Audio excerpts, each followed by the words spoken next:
Les États-Unis et Israël mènent une guerre pour éliminer une menace existentielle provenant du régime islamique d'Iran et, espérons-le, provoquer sa chute.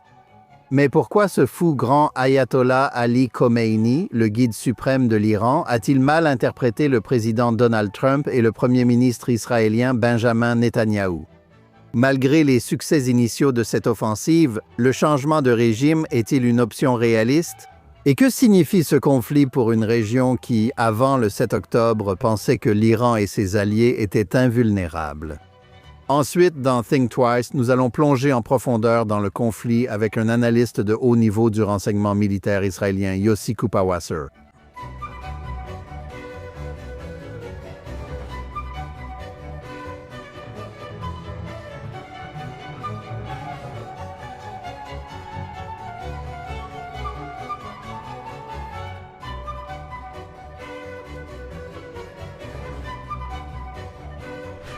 Bonjour et bienvenue dans Think Twice. Aujourd'hui, nous avons une conversation importante à vous proposer avec le général Yossi Kupawasser, analyste chevronné du renseignement israélien. Avant de débuter le programme d'aujourd'hui, je souhaite, comme toujours, vous rappeler que vous nous écoutiez sur l'une des plateformes de podcast, que vous nous regardiez en direct sur Facebook ou X ou sur la chaîne YouTube de JNS, merci d'aimer et ou de vous abonner. Pour Think Twice, activez la cloche pour les notifications et laissez-nous vos avis. Également, en plus de Think Twice, il existe un podcast Jonathan Tobin Daily où je partage avec vous davantage d'actualités et d'analyses sur les questions les plus importantes auxquelles nous sommes confrontés aujourd'hui. Vous pouvez retrouver l'émission quotidienne sous Jonathan Tobin Daily sur la chaîne JNS ou que vous écoutiez vos podcasts. Et maintenant, passons à l'émission d'aujourd'hui. L'effort conjoint américano-israélien contre le régime islamique en Iran n'en est encore qu'à ses débuts. Mais la guerre que la théocratie iranienne mène contre l'Occident a commencé il y a 47 ans. Au cours des 5 dernières décennies, l'Iran a tué des centaines d'Américains et n'a cessé de s'efforcer de saper Washington et ses alliés, tout en aidant ses ennemis comme la Russie et la Chine. Ancrés dans le fanatisme religieux, leur soutien au terrorisme et leurs ambitions nucléaires ne sont pas négociables. Pourtant, beaucoup de personnes aux États-Unis ne le savent pas ou ne comprennent pas la nature du régime et pensent que les Américains peuvent vivre avec ces menaces ou que le gouvernement iranien reflète leurs propres illusions sur la façon dont le monde fonctionne plutôt que ce qu'il est réellement. C'est pourquoi les enjeux du conflit qui a commencé le 28 février avec les frappes israéliennes et américaines contre le régime islamiste sont si élevés et pourquoi tant d'Américains qui s'opposent à la sage décision du président Trump d'agir ne comprennent rien à tout cela.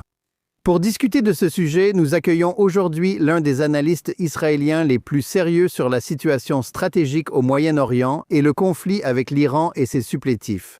Le général de brigade Yossi Kupawasser est le directeur de l'Institut de Jérusalem pour la stratégie et la sécurité. Il dirige aussi l'Institut de recherche sur la méthodologie du renseignement au Centre de commémoration et du patrimoine de la communauté du renseignement israélienne. Il a auparavant été directeur général du ministère des Affaires internationales et de la stratégie.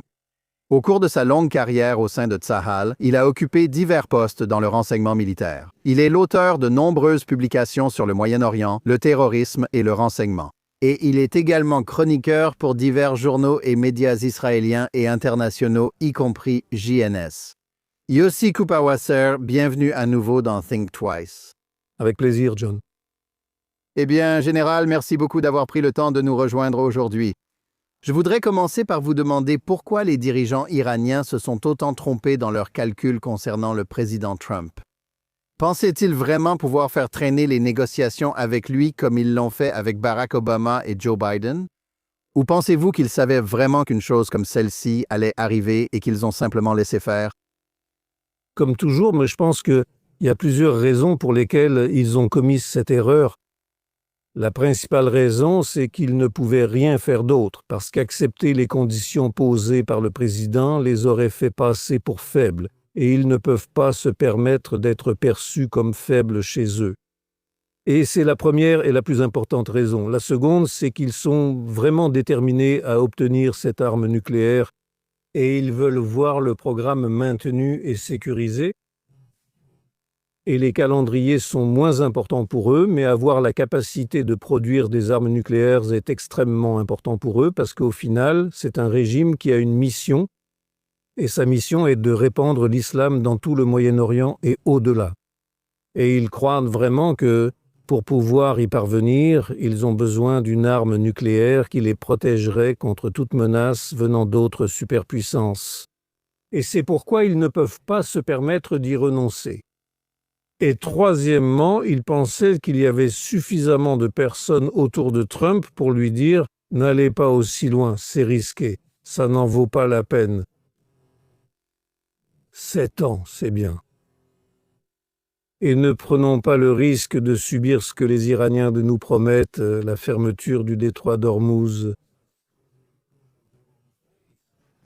Ça avait déjà marché, non? Ça a très bien marché dans le passé. Et ils ont entendu des rumeurs selon lesquelles ça marche aussi cette fois-ci.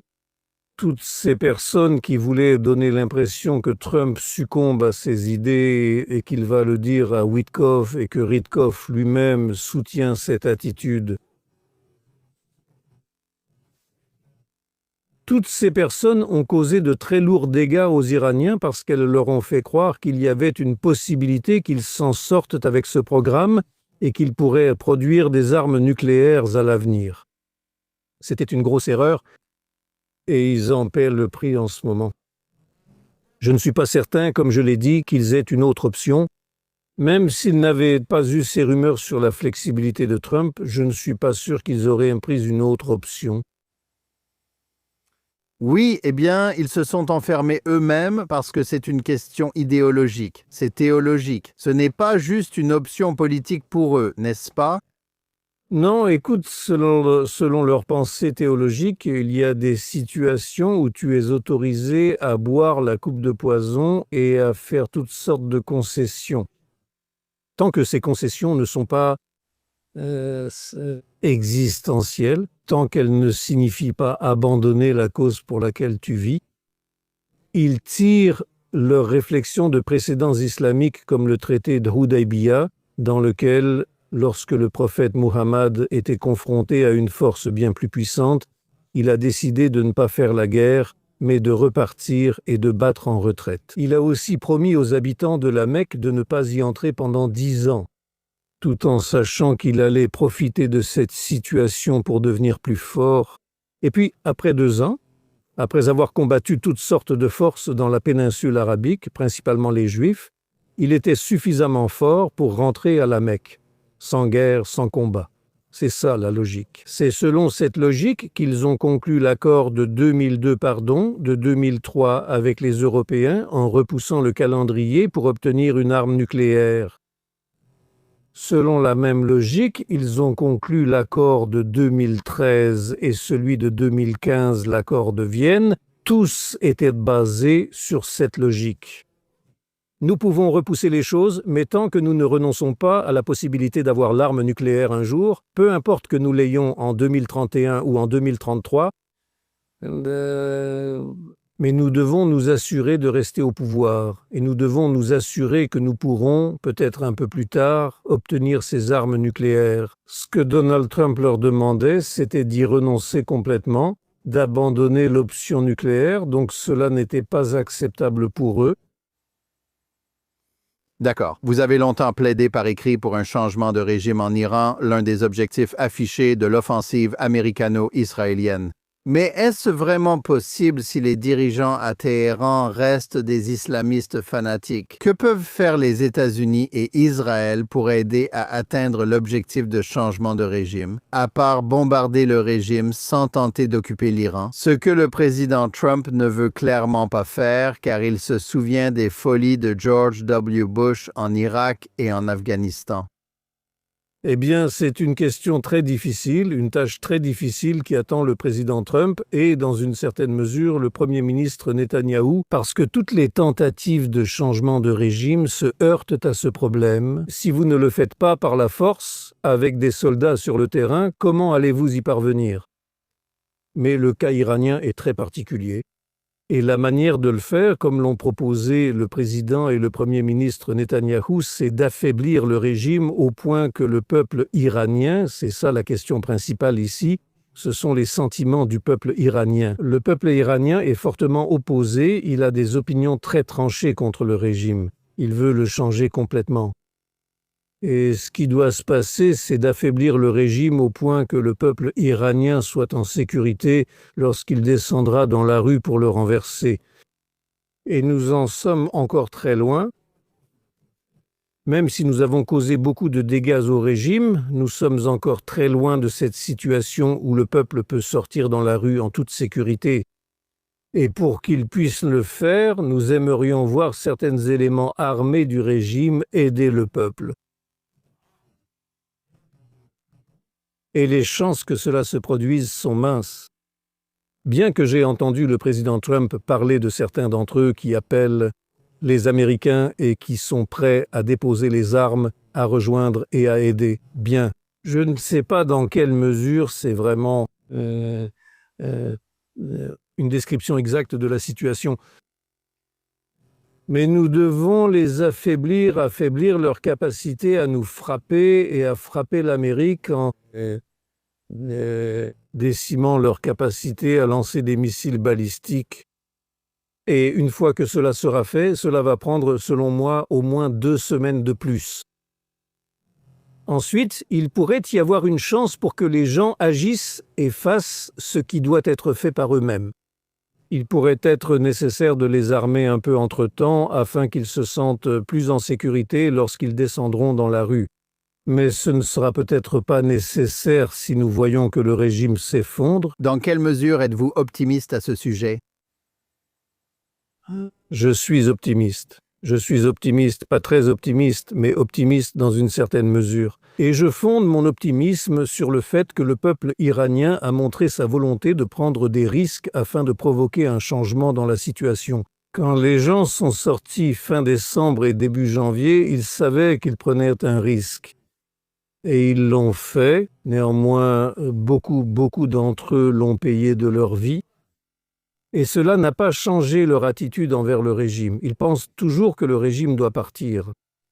Ils restent simplement chez eux parce que tout le monde leur a dit « Écoutez, vous n'aurez aucune défense, aucune protection si vous sortez dans la rue. » Ils préfèrent donc ne pas retourner dans la rue. Mais je ne pense pas qu'ils aient changé d'attitude. Et s'ils sentent que cette fois-ci le résultat sera différent, que le régime va tomber et qu'on ne leur tirera pas dessus, alors ils pourraient prendre le risque à nouveau. C'est pourquoi je suis optimiste, mais pas très optimiste, parce qu'il faut réaliser que cette partie de la population iranienne qui soutient le régime est prête à tirer sur ses compatriotes iraniens. Et au moins pour l'instant, ils sont toujours prêts à tirer sur leurs compatriotes iraniens. Tant que c'est le cas, il sera difficile de remplacer le régime. J'ai entendu le président Trump aujourd'hui parler de la façon dont il envisage que cela va se dérouler. Et il l'a présenté un peu différemment. Il a dit qu'il s'attend à ce que les personnes qui mèneront la révolution soient des gens issus du régime. Donc, je suppose qu'il fait référence aux réformistes au sein du régime qui veulent certainement voir un changement d'attitude envers le peuple, même s'ils ne sont pas moins déterminés à obtenir une arme nucléaire. Ils ne sont pas moins attachés à l'idée que c'est un régime messianique qui doit répandre l'islam dans le monde entier. J'espère que le président sait que ces réformistes ne sont pas exactement les personnes avec qui il faut travailler.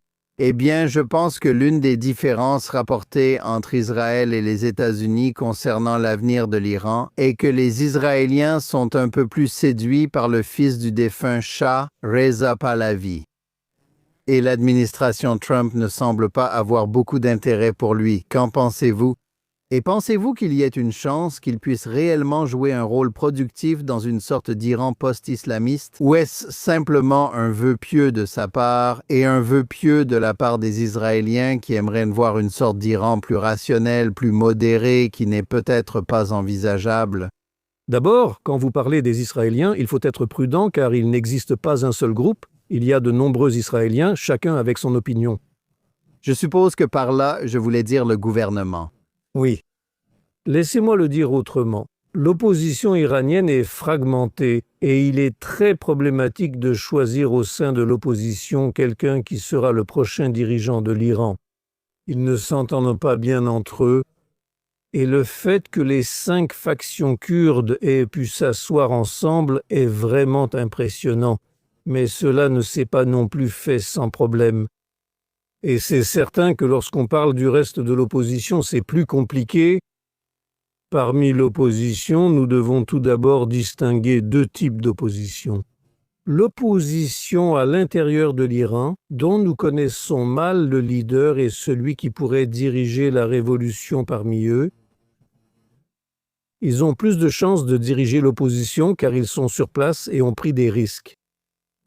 Ils sont plus aptes pour cette mission.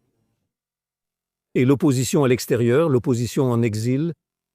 L'opposition en exil, la figure la plus en vue parmi eux est Reza Pahlavi, c'est lui le plus en vue.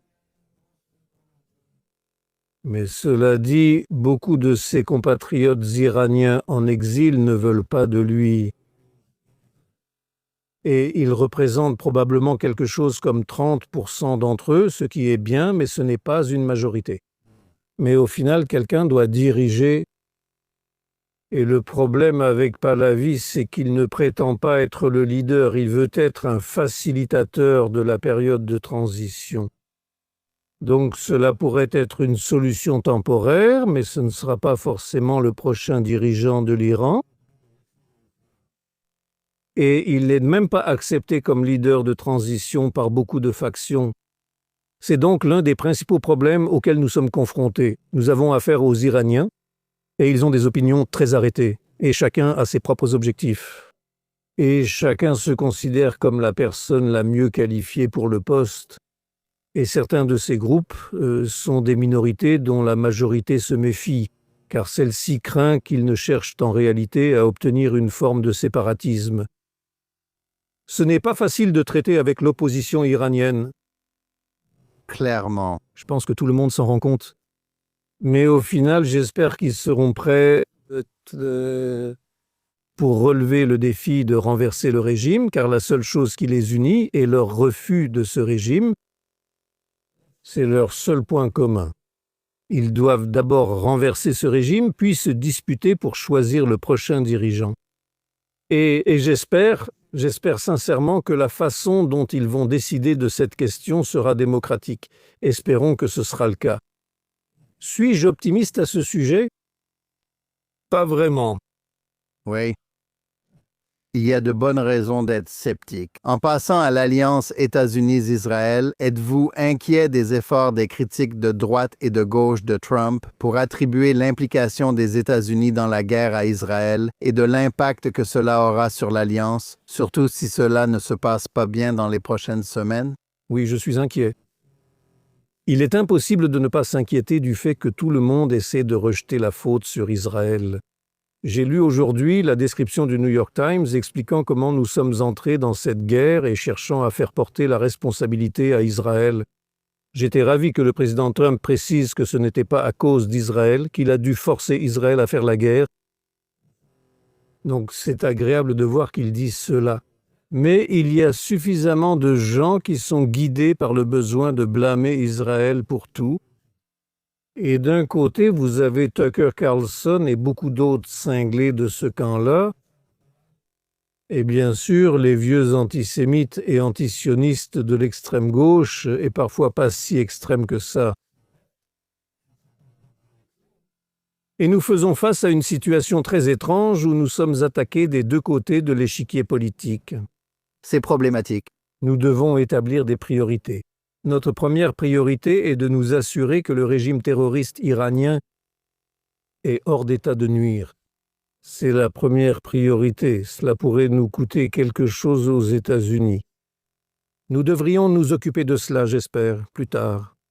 Nous nous concentrons actuellement sur l'élimination du régime iranien, c'est le plus important.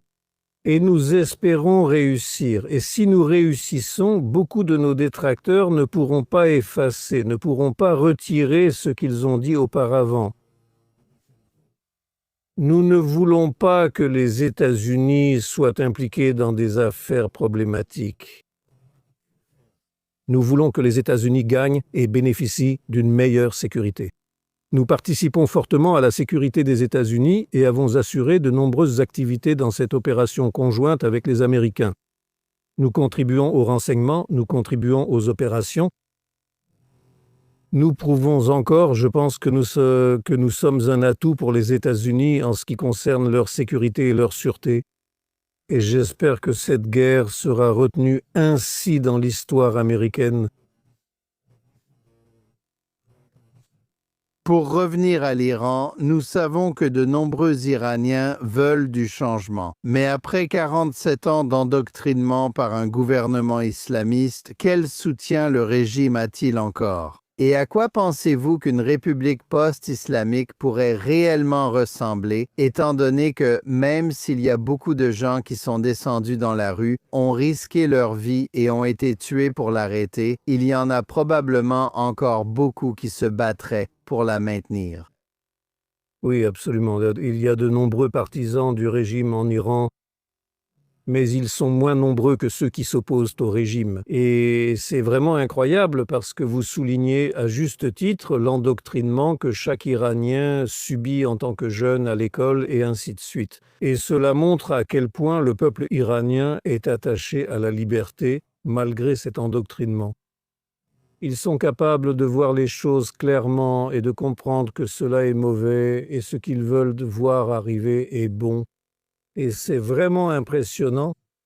Vous voyez que les jeunes dans les universités s'y opposent totalement. Vous voyez ce qui s'est passé avec Mahsa Amini et le soutien qu'elle a reçu après sa mort, malheureusement. Cela en dit long sur la façon dont l'endoctrinement est inefficace. Mais oui, certains le soutiennent. Bien sûr, il y en a qui le soutiennent. Et je dirais qu'entre 15 et 20% de la population soutient le régime, ce qui signifie que 80 à 85% y sont opposés. Ce qui est malheureux, c'est que ceux qui soutiennent le régime sont ceux qui, avant tout, possèdent des armes. Ils appartiennent aussi aux gardiens de la révolution islamique. Tous ces services de sécurité. Et ils ont tout intérêt à le maintenir en place parce que les gardiens de la révolution islamique contrôlent non seulement les armes, mais aussi l'économie. Donc ceux qui soutiennent le régime sont récompensés pour cela. Et cela, bien sûr, renforce encore davantage leur engagement à soutenir le régime. Et cela m'inquiète. Maintenant, malgré tous les dégâts subis par le régime, il lui reste encore quelques cartes à jouer. Vous avez écrit sur son réseau terroriste international et sur la possibilité qu'il ait des agents dormants en Occident. Pensez-vous qu'il puisse vraiment les déployer pour semer le chaos aux États-Unis ou en Europe? S'ils ne les activent pas maintenant, quand le feront-ils? Eh bien, certainement. C'est le combat pour l'existence du régime, pour la survie du régime, c'est maintenant ou jamais. C'est pourquoi je pense que chacun devrait rester en alerte maximale. Il faut du temps pour réveiller ces cellules dormantes, mais elles doivent planifier, elles doivent décider quoi faire. Certaines d'entre elles ont déjà des plans à l'avance. Ils vont les activer, ils vont essayer de les activer, j'en suis sûr. Je ne pense pas que ce qui s'est passé à Austin ressemble à une opération iranienne, mais plutôt à une opération avec le soutien de l'Iran. Mais cela peut arriver aussi. Vous voyez tous ces cinglés dans les universités qui se sont opposés à Israël pendant la guerre à Gaza. Ils sont soutenus et ils soutiennent l'Iran. Ils peuvent à nouveau descendre dans la rue. Donc il ne s'agit pas seulement d'attentats terroristes, mais aussi d'instabilité, d'émeutes et de ce genre de choses qui peuvent arriver. Mais aussi des attentats terroristes. Je voudrais également souligner autre chose. Il va y avoir beaucoup, et il y a déjà le début d'une activité de guerre cognitive sur Internet et d'autres moyens qu'ils utilisent pour semer le doute sur les raisons d'entrer en guerre en accusant Trump et Netanyahou d'agir illégalement et ainsi de suite. Il y a beaucoup de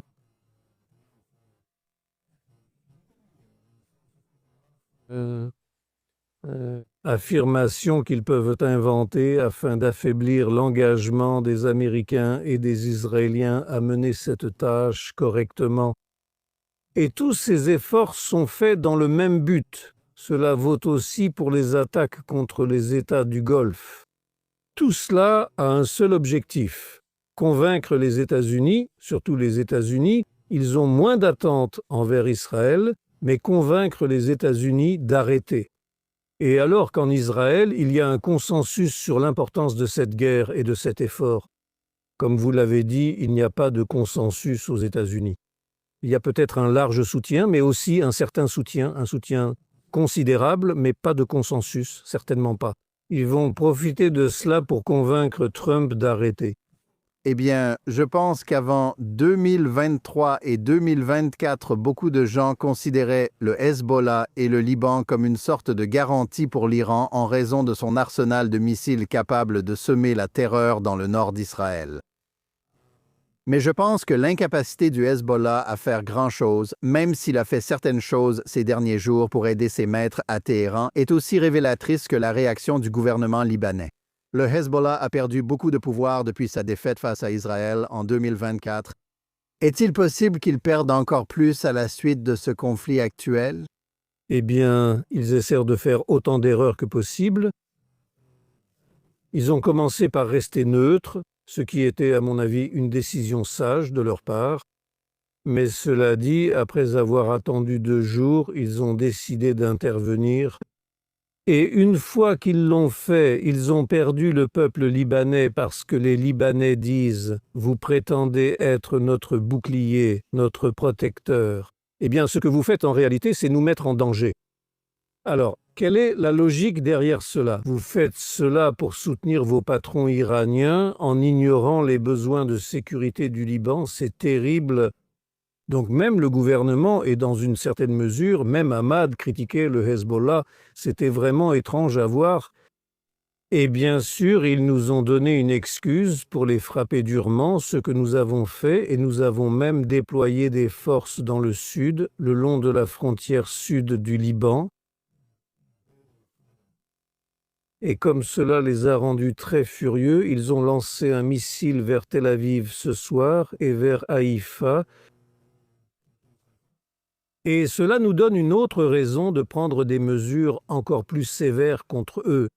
Je ne sais pas ce qu'ils essaient d'accomplir. Je veux dire, d'accord, vous vouliez montrer votre solidarité avec l'Iran, vous l'avez fait, vous en avez payé le prix. D'accord, vous pouvez aller vous coucher. Non, ils insistent sur l'escalade. Et Dieu sait quelle sera la riposte d'Israël. Nous allons prendre des mesures plus sévères parce que nous n'allons pas les laisser faire. Nous n'allons pas tolérer qu'ils lancent des missiles vers Tel Aviv et Haïfa. Cela ne va pas marcher.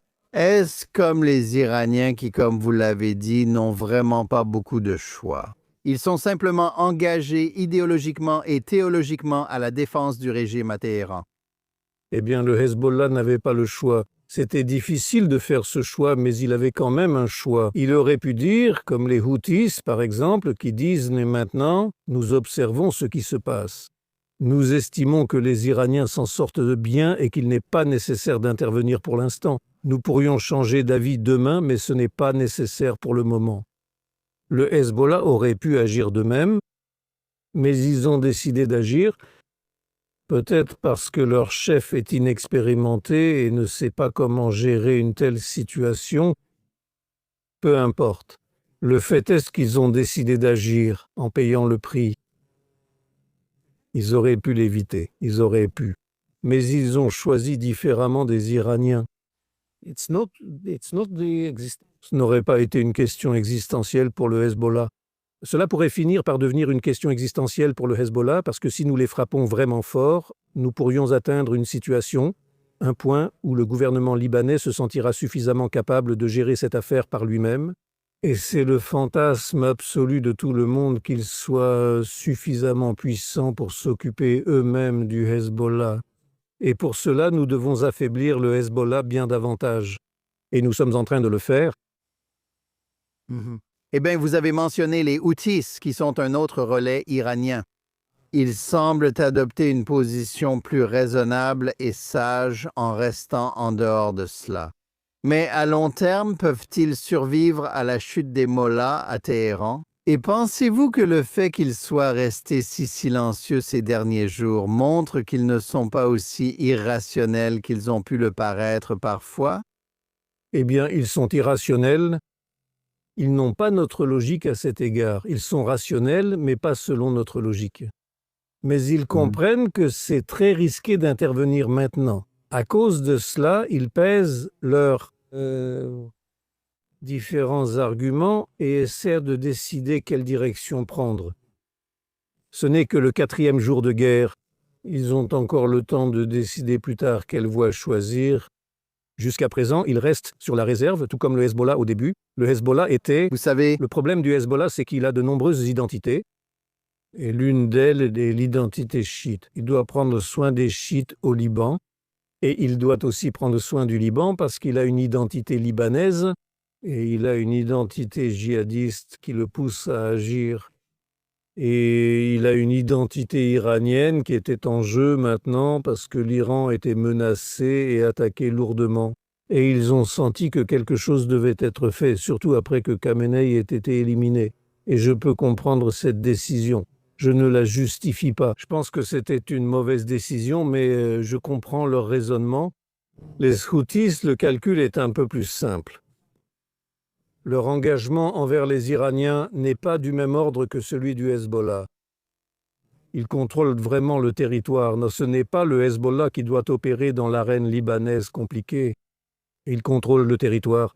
Ils ont un problème avec le reste des Yéménites, mais ils contrôlent bien le territoire. Donc personne ne va les déloger de là-bas. Et pas dans un avenir proche, en tout cas. Alors pourquoi s'impliquer dans quelque chose d'aussi risqué? Et ils se souviennent encore très bien du prix qu'ils ont payé. Le Hezbollah aurait dû se souvenir aussi du prix qu'ils ont payé, mais ils l'ont probablement oublié. Les Houthis s'en souviennent, c'est un peu plus récent pour eux. Ils ont décidé jusqu'à présent de reporter la décision. maintenant, je suppose que la prochaine question logique est quelle est la suite pour le Hamas, l'autre allié de l'Iran dans la région? Sa position dans certaines parties de Gaza va-t-elle encore se détériorer à cause de ces combats? Ou compte-t-il sur l'aide de la Turquie, du Qatar et sur la lassitude des Israéliens face à la guerre pour éviter de nouveaux combats à Gaza, du moins cette année avant les élections israéliennes? Et alors que les États-Unis et Israël sont occupés avec l'Iran, quel rôle joue-t-il dans cette situation? Ils veulent clairement voir Israël et les États-Unis échouer en Iran car ils comprennent que si l'Iran tombe, leur position sera considérablement affaiblie. Ce n'est pas un impact immédiat. Ils ne vont pas s'effondrer simplement parce que l'Iran échoue ou tombe, pardon. Mais cela affaiblit considérablement tout l'axe auquel ils appartiennent et c'est une mauvaise nouvelle pour le Hamas. Et cela montre que lorsque des gens leur disent « Écoutez, il va y avoir un désarmement militaire de votre organisation », ils pensent que cela n'arrivera pas. Écoutez, vos amis en Iran ont reçu le même avertissement et ils l'ont ignoré. Et regardez ce qui s'est passé. Donc vous feriez mieux de vous désarmer avant que des choses similaires ne se produisent ici. Je pense qu'ils réalisent que, tout comme Israël et les États-Unis ont coopéré en Iran, ils pourraient coopérer ici parce que le président est très clair. Ils doivent se désarmer. Il le répète sans cesse. Et je pense qu'ils en sont conscients. Pour l'instant, ils sont très contents que cela ne se passe pas à Gaza, mais ailleurs, et que toute l'attention se déplace vers cet autre endroit. Mais ils savent que si les États-Unis et Israël réussissent, cela aura des répercussions difficiles pour eux. Et je pense qu'Israël, je ne sais pas quand les élections en Israël vont avoir lieu, mais peu importe si c'est 3 mois plus tard ou 3 mois plus tôt, finalement, si le Hamas ne se désarme pas de lui-même, nous devrions lancer une opération militaire pour le désarmer. Êtes-vous convaincu que cela va arriver d'une manière ou d'une autre, qu'Israël ne va pas, vous savez, que le gouvernement, et quel que soit le gouvernement qui suivra celui-ci, en supposant qu'il puisse y en avoir un autre, qu'ils vont live with the current status quo? Mais tant que ce gouvernement est au pouvoir, ils vont le faire. Oui. Maintenant, il y a des optimistes, tant aux États-Unis qu'en Israël, qui espèrent que la transformation de l'Iran, en supposant que ce soit possible, ravivera l'intérêt pour l'expansion des accords d'Abraham. Mais je suppose que ma question est la suivante. Les Saoudiens ne seront-ils pas encore moins enclins à les rejoindre si leur ennemi numéro 1 n'est pas seulement affaibli, mais éliminé? N'ont-ils pas déjà montré leur désintérêt pour une normalisation complète avec Israël, malgré le souhait de Trump? Tout d'abord, comme on dit au Moyen-Orient, c'est compliqué. Oui, c'est vrai. Parce que d'un côté, oui, l'Iran pourrait cesser d'être une menace pour l'Arabie saoudite. Mais d'un autre côté, l'Iran pourrait s'allier avec Israël. Le camp pragmatique au Moyen-Orient Peut gagner en puissance. Et les Saoudiens seront confrontés à cette situation totalement différente. Architecture régionale à laquelle ils devront participer. Ils ne peuvent pas rester en dehors de cela. Et cela pourrait être un élargissement des accords d'Abraham, pas nécessairement d'abord par l'Arabie saoudite, mais d'abord par l'Iran. C'est une possibilité. Vous avez vu les drapeaux israéliens lors des manifestations iraniennes. Ils sont plus que prêts à s'allier avec Israël. Ils apprécient Israël, pas moins qu'ils n'apprécient les efforts des États-Unis pour les soutenir, pour leur accorder la liberté. Les Saoudiens savent qu'ils ont besoin d'avancer sur la question palestinienne, mais Israël a déjà satisfait toutes leurs demandes. Nous étions prêts à voir l'article 19 dans le plan en 20 points du président Trump. Cela dit que s'il y a des réformes au sein de l'autorité palestinienne, il pourrait y avoir une voie vers l'autodétermination palestinienne qui pourrait prendre la forme d'un État. Que veulent-ils de plus? C'est ce que nous avons promis, c'est ce qu'ils ont demandé. Ainsi, l'aspect palestinien de l'établissement de relations normales entre Israël et l'Arabie saoudite avait déjà été traité. C'est incroyable que les Saoudiens aient encore eu des hésitations et aient quitté la table des négociations. Je m'attendrais à ce que si nous réglons la question iranienne comme nous le souhaitons tous, les États-Unis aillent voir les Saoudiens et leur dire « Écoutez, vous avez un article 19, allez faire la paix avec Israël, allez établir des relations normales avec Israël. Et vous devez aussi nous donner quelque chose, pas seulement nous demander des choses au-delà de 1000 milliards de dollars. » Eh bien, c'est le scénario optimiste. Examinons un scénario plus pessimiste. Quelle est la position de repli d'Israël si le régime ne tombe pas? Nous pouvons vivre sans relation normale avec l'Arabie saoudite. Nous avons vécu jusqu'à présent pendant 76 ans sans relations normales avec l'Arabie saoudite. Nous pouvons vivre encore des années sans cela. Israël se porte extrêmement bien, l'économie était florissante et le shekel est très fort sans avoir de relations normales avec l'Arabie saoudite.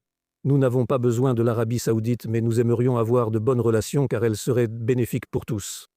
Mais nous pouvons vivre sans cela, et de toute façon, nous allons continuer à avoir une certaine forme d'intégration avec l'Arabie saoudite. Ce ne sont pas des relations normales, mais nous pouvons avoir une intégration avec l'Arabie saoudite. Et c'était une idée saoudienne. Nous pouvons coopérer sur les questions économiques, nous pouvons coopérer sur les questions technologiques, nous pouvons coopérer sur les questions climatiques.